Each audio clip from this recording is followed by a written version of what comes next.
Manga began in the post-World War II years in Japan, its origin largely credited to Osamu Tezuka, who turned Robert Louis Stevenson's Treasure Island into a manga version called New Treasure Island in 1947.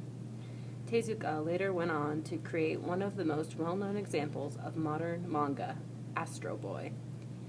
As the post-war generation grew up, they took manga with them, navigating it from childhood hobby to adult-worthy art. In the late 60s, manga became a popular student movement.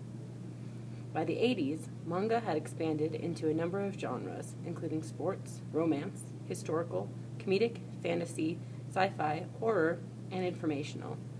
Its audience is now as diverse as its subject matter, and women and men of all ages occupy distinct manga niches. Today, manga is published in phone book-sized magazines, serialized and in black and white. It reportedly accounts for as much as 40% of printed material in Japan.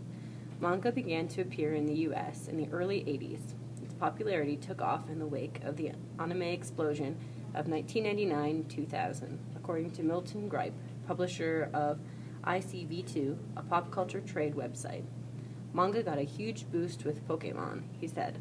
All of a sudden, people started to become aware of this big world of Japanese pop culture, of which manga is part.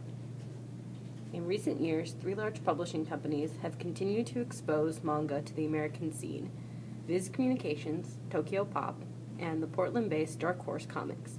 Tokyo Pop especially targeted the diverse audiences manga enjoys in Japan, Gripe said. They really showed the salability of manga directed at female consumers. He said Tokyo Pop really broke that wide open.